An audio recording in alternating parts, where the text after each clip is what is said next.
Bharat skill question bank આજનો topic naming words singular and plural એટલે કે નામકરણ શબ્દો એકવચન અને બહુવચન જેમાં સૌથી પહેલા cats is an example of ખાલી જગ્યા વર્ડ એટલે કે બિલાડીઓ ખાલી જગ્યા શબ્દનું બહુવચન છે. Option A words, B plural, C singular, D opposite. અહીંયા સાચો જવાબ પ્યુરલ. ત્યાર પછી singular naming words are used when ખાલી જગ્યા person, place or thing is present એટલે કે જ્યારે ખાલી જગ્યા વ્યક્તિ, સ્થળ અથવા વસ્તુ હાજર હોય ત્યારે એકવચન નામકરણ શબ્દનો ઉપયોગ થાય છે. Option A many, option B few, C one, D more. અહીંયા સાચો જવાબ ઓપ્શન સી વન.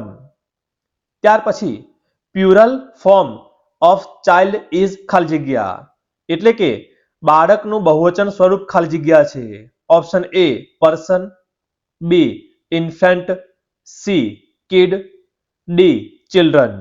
અહીંયા સાચો જવાબ ઓપ્શન ડી ચિલ્ડ્રન.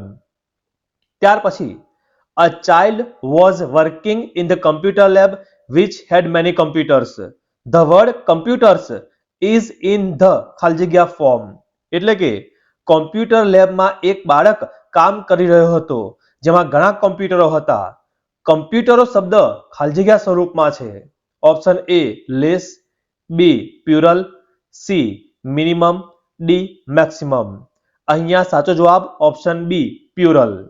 અને અંતે વિનય visited the dentist because he was suffering from toothache. Dentist treats our teeth problems. In this sentence, which is the plural word? એટલે કે વિનય દંત ચિકિત્સક પાસે ગયો કારણ કે તેને દાંતમાં દુખાવો થયો હતો. દંત ચિકિત્સક આપણા દાંતની સમસ્યાઓની સારવાર કરે છે. આ વાક્યમાં બહુવચન શબ્દ કયો છે? Option A teeth, B tooth, C વિનય, ડી ડેન્ટિસ્ટ. અહીંયા સાચો જવાબ ઓપ્શન એ ટીથ, TEETH. આવા જ ES સંલગ્ન તમામ પ્રશ્નોની જાણકારી માટે સબસ્ક્રાઇબ કરો. જલ્દી મળીશું નવા વિડીયોમાં.